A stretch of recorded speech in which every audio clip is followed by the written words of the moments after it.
Garage में संस्थान की गाड़ियां भी मिलती हैं, वो क्या मसला था?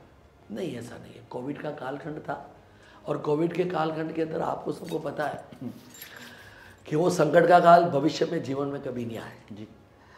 मेरे पास जिलाधीश महोदय ताराचंद जी का फ़ोन आया, पारस जी आपके नगर निगम के अंदर शमशानों के अंदर कुछ कर्मचारी बंधु पैसा वसूली कर रहे हैं लाशों को जलाने के विषय में। मैंने कहा साहब मेरी जानकारी में नहीं है, फिर भी आप कह रहे हो तो मैं इसका संज्ञान लेता हूँ और पता लगाता हूँ। मैंने उसी दिन सोचा, महापौर जी ने भी कहा मेरे को कि पारस तुम देखो। मैंने दूसरे दिन से वह काम अपने हाथ में लिया और मन में ये आया कि कोई गाड़ी देने के लिए तैयार नहीं था अपनी जी, गाड़ियों की कमी थी। तो मैंने अग्रवाल समाज से आग्रह किया, एक गाड़ी उन्होंने भेजी जी। मैंने एक संस्था जैन समाज की है, हमारा भारत विकास परिषद है, हमारे चेतन जी लूणदिया और नरेंद्र जी भाई साहब, सत्यनारायण जी माहेश्वरी, उनसे निवेदन किया, उन्होंने अपनी एक गाड़ी भेजी। फिर भी 2 गाड़ियाँ कम हो रही थी। तो मैंने उस समय ही एक मन में संकल्प आया कि क्यों नहीं यार एक गाड़ी, एक ऐसी एम्बुलेंस अपन भी बनाए अपनी संस्था बनाकर।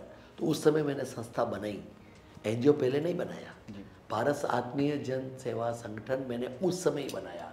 और जो मेरा एक व्हाट्सएप ग्रुप बना हुआ है उसके अंदर डाला कि कोई भी मदद करना चाहे तो मैंने पूरे उदयपुर शहर के अंदर करीबन 1500 से अधिक राशन के किट वितरण किए जी।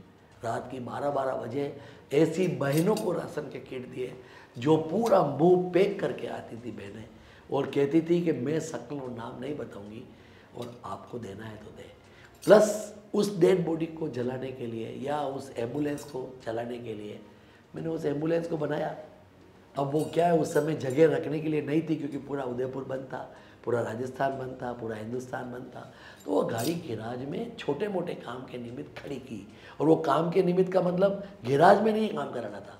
जो गैराज का मैं कॉन्ट्रैक्टर है, जो लोकेश जोशी नाम का व्यक्ति, वह बाहर की गाड़ियों का भी रिपेयरिंग करता है। मैंने कहा बेटा इसको तो करना और जितना बिल होगा, बिल का मतलब कोई 1-2 लाख रुपए नहीं की थी, गाड़ी 2 लाख रुपए की नहीं थी, 5-7 हज़ार रुपये का 10 हज़ार रुपये का कोई वेल्डिंग का काम हो तो खड़ी वहाँ पर कर दी। और हमारे विपक्षी बंधुओं ने वो वातावरण बनाया, ऐसी कोई भावना नहीं थी। मेरे पास भी जगह रखने की बहुत थी लेकिन मैंने ऐसा कुछ किया नहीं। और सेवा करने के अंदर आपको पता है कि कोविड के अंदर क्या किया क्या नहीं किया, मेरे मुंह से बताने की आवश्यकता नहीं है, उदयपुर की जनता ने नहीं। कोविड के कामों की वाकई में जितनी सराहना की जाए, जितना साधुवाद दिया जाए आपको कम है। वहीं बात करें 4 बोर्डों में आप रहें तो आपके हिसाब से कौन सा बोर्ड सबसे अच्छा लगता है आपको? नहीं, प्रत्येक बोर्ड के अंदर काम हुआ। युधिष्ठिर जी भाई साहब का हो, किरण जी का हो, रविंद्र जी का हो, प्रत्येक सभापति, प्रत्येक महापौर, डिप्टी मेयर, सब ने मिलकर काम करने का प्रयास किया। कभी कभी क्या होता है कि कंपैरिजन करते हैं तो कंपैरिजन के अंदर ये मैं भारतीय जनता पार्टी के एक पार्षद के नाते कह दूं या उपमहापौर के नाते कह दूं कि उनका कार्यकाल अच्छा रहा, ऐसा नहीं है। युधिष्ठिर जी भाई साहब ने युधिष्ठिर जी भाई साहब के हिसाब से काम किया, किरण जी माहेश्वरी ने सबको साथ लेकर चलकर बहुत अच्छा काम किया। ऐसा नहीं है मनोज जी के किरण जी के समय पर विवाद नहीं होता था, विवाद उस समय भी होता था जी। युधिष्ठिर जी के समय पे भी विवाद बहुत ज़्यादा हुआ। अब मैं नाम नहीं बताना चाहता किस किस के विवाद हुआ, सबको पता है। रविंद्र जी भाई साहब के टाइम पे भी विवाद हुआ, उसके पश्चात तो हर बोर्ड के अंदर छोटा मोटा विवाद हुआ। और लेकिन संगठन जिनका नाम आप नहीं बताना चाह रहे हैं वो तो आपका नाम खुल के बताते हैं, फिर आपको नाम बताने में कहाँ जिक्र? ये मेरे संगठन में, मेरे संस्कारों में मेरी पार्टी ने मुझे नहीं कहा कभी कि खुलकर किसका नाम बताकर किसका चरित्रहनन करना, मैं इसमें विश्वास नहीं करता। लेकिन मनु बाबू मैं आपको बहुत 100% कह रहा हूँ, किरण जी के बोर्ड से गोविंद सिंह जी टांग के बोर्ड तक प्रत्येक बोर्ड ने इस शहर के जनता की सेवा करने का प्रयास किया है। और वर्तमान में भी जो काम हम कर रहे हैं या पिछले बोर्ड में हमने किया वह अद्वितीय है, इसमें कहने में कोई संकोच नहीं है। प्रत्येक बोर्ड के अंदर शुरुआत हुई हमारी 37 करोड़ रुपए से और आज वर्तमान में हम 250 से 300 करोड़ तक पहुंच गए विकास में। तो काम तो हमने किया है। कहाँ काम दिख तो नहीं रहा मेरा? कैसे नहीं दिख रहा? आप बताओ। आप आयड़ पुलिया देखो। आयड़ पुलिया? नहीं सुनो मेरी बात, मैं काम सुन मनोज जी, मेरी बात को सुनो। उस समय प्रत्येक दिन 24 घंटे 12 घंटे, रात का समय छोड़ दो, जाम लगता था। पहली बार हमने निगम ने 8 करोड़ रुपए का एक प्रकल्प हाथ में लिया। आयड़ पुलिया बनाना मामूली बात समझते हो आप? छोटा काम है। देवरा हटाना छोटी बात थी। समाज के लोगों को विश्वास में लेकर हमने एक बड़ा काम किया। मेवाड़ दर्शन दीर्घा किसने उसका विरोध तो आज तक ही अभी है कि सिर्फ देवरा ही क्यों हटा? नहीं, देवरा क्यों हटा उसका भी मैं आपको कारण बता सिर्फ देवरा ही क्यों हटा? नहीं, मैं आपको बता रहा हूँ ना, अगर मान लो इस सब इधर की पुलिया जर्जर अवस्था में हो रही है, इस समय की पुलिया नहीं बनेगी, उस समय जो स्थान वो है वो भी शिफ्ट करेंगे। अब जिस पुलिया को अपने को तोड़ना नहीं था उस पुलिया पर तो अपन जाकर उस स्थान को हटाना, ये मेरे ख्याल से उचित नहीं है। लेकिन हाँ, जब वो रोड भी बनेगा, आज नहीं तो कल बनना है। जर्जर अवस्था है, कभी कोई हादसा भगवान नहीं करे, कभी कोई होगा तो उस दिन भी हम हादसे की इंतजार नहीं करेंगे, वो भी पुलिया बनेगी। आयड़ नदी में काम चल रहा है, जिससे संतुष्ट हैं क्या? हाँ, क्यों नहीं संतुष्ट है? संतुष्ट हूँ मैं। क्यों? नदी पेटे में सीमेंट डाल के कंक्रीट डाली जा रही है। नदी पेटे में सीमेंट तो कैसे भाई साहब? पिछले उदय सागर में चली गई, पिछली आप गुजरात जाओ, हाँ जी, आप गुजरात साइड में होता है ना पूरा। नहीं, गुजरात जाओ ना आप गुजरात जाओगे तो आपको लगेगा वो क्या हो रहा है। गंदे नाले का पानी उधर में साइड में शिफ्ट कर कर हम रिवर फ्रंट की तरह हम यहाँ पर भी परमानेंट पानी भरा रहे और उसके अंदर हमारी छोटी नावें चले, दोनों तरफ उदयपुर की जनता बैठे, यही तो प्लान है जी। अगर उदयपुर की जनता बैठेगी तो कहाँ बैठेगी? बरसात के दिनों के अंदर तो नदी पूरी चलेगी और बरसात के दिनों के बाद जो बीच में जो पार्ट बन रहा है उसमें पानी भरा हुआ रहेगा और पानी भरा हुआ रहेगा, दोनों तरफ से टूरिस्ट आएगा तो उसका आनंद। यही तो समय की क्या, समय इतना देरी से हो जाता है कि फिर बरसात आ जाती, फिर खत्म हो जाता सारा। इसका भी करोड़ों रुपया बर्बाद हो रहा है भाई। इसका भी बर्बाद नहीं हो रहा है, बिल्कुल नहीं। बर्बादी का कोई कारण नहीं है। जो गंगा समान हमारी आयड़ नदी है उदयपुर शहर की, मेरा ऐसा सोचना है कि पहली बार किसने हिम्मत करके काम तो हाथ में लिया। सरकार कांग्रेस की 60 साल तक रही, ये आयड़ नदी अभी की तो नहीं है, हमारी पुरातत्व है, हमारे पुरातत्व के अंदर आती है आयड़, हमारा संस्कृति है आयड़ की। उस नदी को हमारे बोर्ड ने या हमारे कटारिया जी ने अगर विकास की दृष्टि से काम करना प्रारंभ किया, उसका विरोध क्यों? आप इसको कंप्लीट होने दो। 2.5 साल का कोविड का कालखंड चला गया तो क्या होगा? आज हमारी झीलें हैं, गर्मी के दिनों के अंदर भरी हुई रहती है, ये हमारी उपलब्धि नहीं है। मेवाड़ दीर्घा का हमारी उपलब्धि नहीं है, डी पार्क हमारी उपलब्धि नहीं है, स्मार्ट सिटी हमारी उपलब्धि नहीं है, हिरणमंगरी सेक्टर 4 रोड हमारी उपलब्धि नहीं है। क्या है हिरणमंगरी सेक्टर 4 रोड? क्या उपलब्धि है? क्या उपलब्धि नहीं भाई है साहब? बीच में पार्क है कुछ, बिल्कुल पोल्यूशन चारों तरफ से आता है, धुआं आता है, बीच में पार्क कौन रहे? मैं आपकी बात का उत्तर दे रहा हूँ जी। आप बड़ी सीटों में जाओगे जहां पर स्थान नहीं मिलता है लोगों को घूमने के लिए, जिसके वार्ड के अंदर पार्क नहीं है, वो व्यक्ति कहाँ जाएगा टहलने के लिए? पर बीचों बीच सड़क के दोनों तरफ गाड़ियां चल रही हैं। बिल्कुल। आप बॉम्बे जाओ, आप महाराष्ट्र जाओ, बड़ी सीटों के अंदर आपको बीच का पार्ट घूमने के लिए मिलेगा। ऐसा नहीं है हमारे इंजीनियर्स ने कुछ सोच समझ कर नक्शा बनाया होगा, लेकिन ये बात आप सत्य कह रहे हो, कुछ थोड़ा सा उसकी दूरी कम होती और रोड की मात्रा बढ़ती। जहां पर वर्तमान स्थिति मैंने हाल ही देखा कि कुछ ऐसे लोग जो खानाबदोश होते हैं वो वहां पे रह रहे हैं और सारी अनैतिक गतिविधियां चल रही। तो क्या आप मतलब ये सोच रही होगी कि स्मार्ट सिटी में ये लोग रहेंगे? ऐसा मनोज जी, 2 स्थानों पर वहां पर कुछ लोगों ने, कुछ का मतलब 5-7 जने एक है और एक जगह 2-1 लोगों ने वहाँ पर कुछ अतिक्रमण टाइप कर लिया है। स्मार्ट सिटी ने हमें वह रोड अब सुपुर्द किया है नगर निगम को, निश्चित रूप से उनको हम हटा देंगे, कोई बड़ी चीज़ नहीं है। लेकिन हाँ, स्मार्ट सिटी का रोड बनाने के पश्चात आज पूरा रोडों का माया जाल था वो समाप्त किया। अब उसको आगे बढ़ने के लिए जो दोनों की हमारी सर्विस रोड है उस पर अतिक्रमण कर लिया लोगों ने, उसको हटाना नितांत आवश्यक है। अब स्मार्ट सिटी ने हमें हैंडओवर किया है, नगर निगम संज्ञान लेकर वो काम करेगा। आज वहाँ पर दिन भर एक्सीडेंट जोन बना हुआ रहता था, इतना चौड़े रोड को हमने व्यवस्थित करने का प्रयास किया है।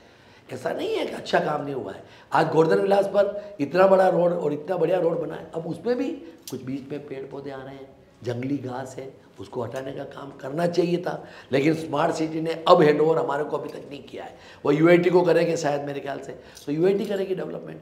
तो प्रत्येक काम करने का प्रयास किया। आज मेवाड़ दर्शन दीर्घा आप देखो जाकर कितनी सुंदर लगती है। फतेह सागर में हमने मूर्तियां लगाने जो सही है उसको तो कौन रोक रहा, क्योंकि वो तो आपका काम है, करना ही था।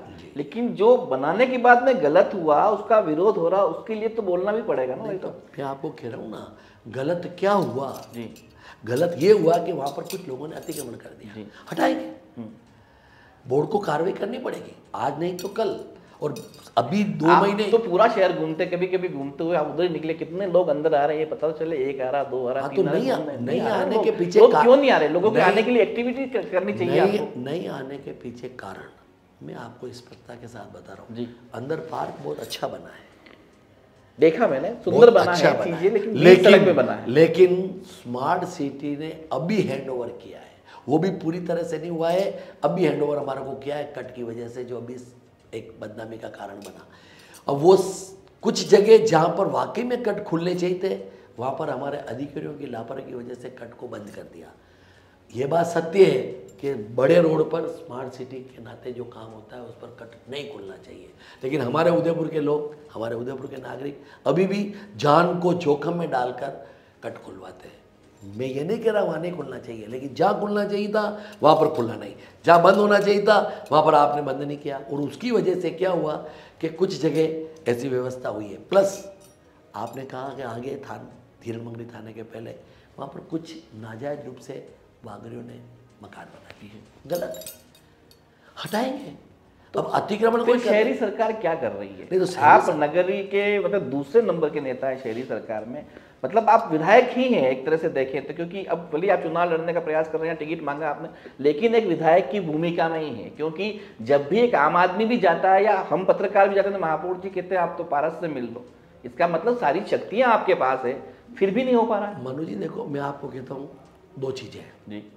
एक तो स्मार्ट सिटी ने हमारे को हैंड ओवर नहीं किया, दूसरी अतिक्रमण के मामले में हमारे को सरकार से जो कोऑपरेशन मिलना चाहिए था वो समय समय पर कभी मिला नहीं। हम क्या करेंगे, डबल इंजन की सरकार तो उदयपुर में थी नहीं जी। हमारा बोर्ड बीजेपी का है, सरकार हमारी कांग्रेस की है, प्रशासन सहयोग नहीं करेगा, अतिक्रमण कैसे हटाएंगे? अब सरकार चेंज होने दो, अभी 1 साल का इस बोर्ड का कार्यकाल बचेगा। विधायक की बात में मैं नहीं कर रहा, आप नहीं कर रहे हो, मैं भी नहीं कर रहा हूँ, मैं प्रयास भी नहीं कर रहा हूँ। ये भी बात मैं आपके चैनल के माध्यम से कहता हूँ, मैं प्रयास भी नहीं कर रहा हूँ। संगठन अगर संगठन जो दायित्व, हाँ, महत्वाकांक्षा हर व्यक्ति रखता है, प्रयास करना कोई जरूरी नहीं है। संगठन उचित समझेगा तो टिकट देगा, और टिकट देगा तो निश्चित रूप से विधायक की दौर में रहेंगे। टिकट देने के पश्चात अभी दौर में आकर मैंने कभी कोई इंटरव्यू दिया कि मैं विधायक का दावेदार हूँ? मैंने कोई बायोडाटा भी अभी तक आज तक नहीं बनाया। किसी उदयपुर की पता लगा लो कि कहाँ पर मैंने किसी को बायोडाटा दिया हो। आप जिलाध्यक्ष ने दावा किया कि आपका नाम भी गया है, तो भाई हाँ, तो उन्होंने उचित समझा होगा मेरा नाम भेजना। मतलब आपने कोई बायोडाटा नहीं दिया? नहीं, मैंने दावा भी प्रस्तुत नहीं किया, मैंने बायोडाटा भी नहीं दिया, और मैंने मेरे जिलाध्यक्ष जी को ये भी नहीं कहा कि मेरा नाम जयपुर भेजना। उन्होंने उचित समझा होगा तो मेरा नाम उन्होंने भेजा। अब अगर मान लो हो जाता है तो बहुत बढ़िया, नहीं होगा तो बहुत बढ़िया। माननीय महामहिम जी को सभी लोग भाई साहब कहते हैं, अगर भाई साहब किसी ने कह दिया उदयपुर में तो वो गुलाब जी होंगे, ये हो गया। इन दिनों पारस जी को भी लगातार भाई साहब कहने लगे, तो क्या अगले भाई साहब के रूप में आपको देखें? ऐसा नहीं है, गुलाब चंद कटारिया को गुलाब जी भाई साहब बनने में वर्ष लग गए, पसीना बहाया है इस उदयपुर के लिए, काम किया है। 1 बार नहीं, 2 बार नहीं, 8-8 बार विधायक रहना, 1 बार सांसद रहना छोटी बात है क्या? इतना विरोध के बाद कंटिन्यूशन में विधायक रहना, इतना विरोध के बाद कंटिन्यूशन में राजनीतिक क्षेत्र में शिखर पर रहना, और इसलिए वो भाई साहब बने, काम करके भाई साहब बने। मेरी क्या ताकत है जो मैं भाई साहब बनूं? लेकिन हाँ, धीरे धीरे हमारे संघ के संस्कारों में हम तो 5 साल के बच्चे को भाई साहब कहते हैं, और भाई साहब गुलाब जी भाई साहब हमारे संघ से आए, भारतीय जनता पार्टी और युवा मोर्चा और विद्यार्थी परिषद से आए, तो भाई साहब तो हमारे शब्दों में, हमारे आचरण में, हमारे संस्कार में। आज भी हम संघ की शाखाओं में जाते हैं तो आप कोई भी व्यक्ति हो, सबको भाई साहब कहते हैं। भारत चुनाव नहीं लड़ा इसलिए भारत जी भाई साहब नहीं है, हम शाखाओं में जाएंगे तो भारत जी भाई साहब ही है। मेवाड़ के नेता सीपी जोशी को प्रदेश अध्यक्ष बनाया, बड़ी ताकत दी, लेकिन मेवाड़ ही उन्हें नहीं मान रहा। ऐसा कई बार देखा जाता है कि भाजपा में बिखराव है। जिस तरह से गुलाब जी का था कि उनकी आंख के डर से या उनके नाम से वो जो कहते थे वो हो जाता था, लेकिन सीपी जोशी जी को उस तरह से नहीं माना जा रहा, एक बड़ा नेतृत्व करता, तो क्या कहेंगे आप? देखो, सीपी जोशी जी की उम्र कम है और शीर्ष नेता तो उन्होंने बहुत बड़ा दायित्व दिया है जी। मैच्योरिटी उनमें है, क्षमता उनमें है, लेकिन बहुत बड़ा दायित्व दिया है। अब एक 70 साल का व्यक्ति जो भारतीय जनता पार्टी में 50 सालों से काम कर रहा है, और एक 38 साल का व्यक्ति जो युवा भारतीय जनता पार्टी में प्रदेश अध्यक्ष का दायित्व निर्वहन करता है, तो उस कार्यकर्ता के मन में स्वाभाविक तौर से आता है कि यार ये कल का आया हुआ भारतीय जनता पार्टी में, तो ये भावना थोड़े टाइम रहेगी, निकल जाएगी। हमारे संस्कारों में है। आज अगर मान लो भारतीय जनता पार्टी का जिलाध्यक्ष अगर 30 साल का व्यक्ति बनेगा, तो मैं थोड़े दिन तो मेरे मन में आएगा, अरे यार ये आज बन गया, धीरे धीरे स्वाभाविक तौर से मुझे उन्हें भाई साहब कहकर पुकारना पड़ेगा और मुझे उन्हें सम्मान जिलाध्यक्ष के नाते देना पड़ेगा। ये संस्कार तो भारतीय जनता पार्टी में है। इसलिए सीपी जोशी के बारे में कोई अतिशयोक्ति नहीं है कि मेवाड़ उनको नहीं मान रहा है, पूरा मेवाड़ मान रहा है। अभी एक आम सभा हुई मोदी जी की, जी, क्या लाखों लोग उमड़े? अगर उनको नहीं मानते तो लाखों लोग कैसे उमड़ते? मानेगा। और आज नहीं, थोड़े बहुत लोग कुछ नाराज होंगे तो वो भी सहजता के साथ में उनको स्वीकार करेंगे, आज नहीं करेंगे तो कल कर लेंगे, कोई दिक्कत नहीं है। पर्यटन सिटी है उदयपुर, अंदरूनी शहर की अगर बात करें तो इसी व्यवसाय से ज़्यादा लोग चलता है, ज़्यादा लोगों का व्यापार चलता है, घर चलता है। लेकिन स्मार्ट सिटी के कामों की वजह से अब पर्यटक अंदर नहीं जाते, वो सीधा कुंभलगढ़ चले जाएंगे, सिर्फ घूमने आएंगे तो आएंगे। तो उनके लिए क्या व्यवस्था है? क्योंकि अंदर के शहर को अब गेस्ट हाउस है, होटल से जो भी है वो पूरे वीरान पड़े। मैं मनु जी आपसे प्रश्न पूछता हूँ, ये प्रश्न पुराना हो गया जी। शायद मेरे ख्याल से ये प्रश्न 4 या 5 महीने पहले होता तो वाजिब लगता। अभी वर्तमान में कौन सा क्षेत्र ऐसा है कि जहाँ पर टूरिस्ट डाइवर्ट हो रहा है? आ नहीं रहे ना अभी तक, क्योंकि जिस तरह से अपन कह रहे हैं कि 1 लाख पब्लिक आ गई, 1.5 लाख पर्यटक आ गए, बहुत अच्छी बात हुई, उदयपुर में आ गए, लेकिन वो उदयपुर में ठहराव नहीं हो पा रहा उनका। आपने प्रश्न किया, मेरा उत्तर आप तसल्ली से सुनो। जी। आज के 6 महीने पहले जगह जगह खड्डे खुदे हुए थे, रोड पर कंस्ट्रक्शन का काम चल रहा था। रोड अच्छी हो गई, आप समझे नहीं मेरी बात को। लेकिन क्या होता, आप अगर कहीं जाएंगे तो अरे वो रोड खराब हो रही, तू जाना मत, तो मैं वाकई में 6 महीने बाद भी जाऊंगा तो उस तरफ नहीं जाऊंगा। तो ये सही हो गया तो मैं उसका उत्तर दे रहा हूँ ना। आज इस गुलाबाग की रोड की स्थिति क्या थी जी? आज वर्तमान में दूध तले तक कोई ट्रैफिक की बाधा है क्या? नहीं है ना। हम स्मार्ट सिटी के नाते अपेक्षा क्या करते हैं? यही अपेक्षा करते हैं कि अच्छी रोड बन जाए, नालियाँ ढक जाए, वायर का जंजाल हट जाए, पानी की व्यवस्था अच्छी हो। यही तो 4-5 काम किए स्मार्ट सिटी ने। उसमें उदयपुर की सफलता नहीं मिली ऐसा नहीं है, सफलता मिली है। लेकिन स्मार्ट सिटी में अभी कुछ टेक्निकली काम, जैसे मैं कहना चाहता हूँ कि सीवरेज का काम, अब कहाँ पर सीवरेज उपज जाता है, अब बदबू आती है, गंदगी फैल रही है। वो जो कनेक्टिविटी थी वो अभी भी 10 से 15% कनेक्टिविटी नहीं हुई है। हमारे सिलावटवाड़ी में काम चल रहा है, लोगों को तकलीफ तो हो रही है, लेकिन आज सिलावटवाड़ी आज के 15 साल पहले की स्थिति क्या थी? कोई आम नागरिक सिलावटवाड़ी जाता था तो बाहर से कहता था यार भाई साहब क्या क्षेत्र है। आज सीसी रोड होकर बहुत अच्छी सिलावटवाड़ी हो गई है। हर क्षेत्र, मेरा कहना है आप सर्वतिलास देखो जाकर, लगता ही नहीं है कि ये उदयपुर शहर की गलियाँ हैं। आपने प्रश्न किया कि गलियों में कोई जाना पसंद नहीं करता है, चलो सिन्हा जी की हवेली, हाँ कुछ काम जहाँ पर ढक्कन टूटे हुए हैं, टूट गए, उनको रिपेयरिंग की आवश्यकता है, जो स्मार्ट सिटी का काम चल रहा है। फिर भी मैं जो कहना है, अब निगम इस तरह का प्रयास क्यों नहीं करती कि पूरी जो साफ हो चुकी है उसका प्रचार करे कि अब पब्लिक आए, पर्यटक आए, ऐसा। क्योंकि जो चले गए तो चले ही जाएंगे, घूमने आएंगे ना। आप जो कह रहे हो वो सही हो रहा है। मनोज जी, स्मार्ट सिटी हमारे को हैंड ओवर करेगी तब करेंगे ना जी। अभी तो वहाँ पर हम रोड भी नहीं बना सकते, वहाँ पर हमें भी कोई काम नहीं कर सकते, क्योंकि वो स्मार्ट सिटी के अधीन है। 10 साल के बाद उसको मेंटेनेंस स्मार्ट सिटी को करना है, और नगर निगम को देने के पश्चात नगर निगम उस स्मार्ट सिटी को पैसा देगा। हमारे को तो अभी तक हैंडओवर स्मार्ट सिटी के नाते रोडें नहीं मिली है ना। 17.5 वार्ड स्मार्ट सिटी के अंतर्गत आते हैं।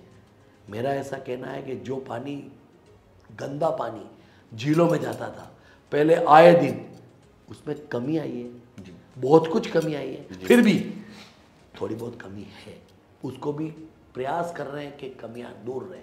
हमारे तेज सिंह जी बराबर, पालीवाल जी हमारे को सचेत करते हैं, हम जाकर उसका काम करने का प्रयास करते हैं। ऐसा नहीं है हमारी इच्छा नहीं है, लेकिन आप आज दाई जी की पुलिया के चांदपोल पे जाओ, वहाँ पर कितना मन होता है एक टूरिस्ट को बैठने का। ये किसने करवाया? वो जो दीवार बनी हुई थी उसको दीवार हटाकर हमने सुंदर जाली लगाई, अच्छी लाइटें लगाई, वहाँ टूरिस्ट पानी के बिल्कुल पैर लगा कर बैठता है। ये किसने कराया? नगर निगम के बोर्ड ने नहीं कराया तो किसने कराया? हर काम, मैं आपको एक एक काम गिनाऊँ, एक छोर से दूसरे छोर तक, तो कम पड़ जाएंगे। उसके रखरखाव की रखरखाव नहीं होता तब तो खराब हो जाता है। रखरखाव तो स्मार्ट सिटी हैंडओवर 537 करोड़ रुपए का वर्क ऑर्डर, अगर पूरा काम कंप्लीट होने के बाद हमको हैंडओवर करेंगे तभी तो हम काम करेंगे। आज ये सूरजपोल का जो चौराहा है इतना शानदार लगता है, दरवाजा वगैरह, और कुछ दिनों पोस्टर लग जाते हैं कि नेताओं के लग जाते हैं, किसी प्रचार के लग जाते हैं, संस्था के लग जाते हैं, तो सारी चीजें खराब हो रही है भाई साहब। ये कमियां हैं, नहीं लगनी चाहिए, लेकिन वो हैंडओवर हमारे को करेंगे। निगम को ऐसा करना, कोई चालान कटे, जो व्यवस्थित जगह पोस्टर वहीं लगेंगे। आपकी बात से पूर्ण सहमत हूँ। निगम 100 में से 100% काम करना चाहिए, उसमें कमी है। मैं उपमहापौर होने के नाते मैं कहता हूँ, वर्तमान में तो उपमहापौर हूँ मैं, मेरे ऊपर दायित्व लेता हूँ, निश्चित रूप से करना चाहिए। लेकिन मैंने कहा ना, डबल इंजन किसको बोलते हैं? हम प्रशासन से सहयोग मांगे, हमारे पार्षद बंधुओं से सहयोग मांगे, और विरोधी बंधुओं इस तरह की धमाल करें कि काम ही नहीं करने देवे। फिर भी हमने हमारा प्रयास किया काम करने का, और उसमें कुछ कमियां हैं, उसको सुधारेंगे।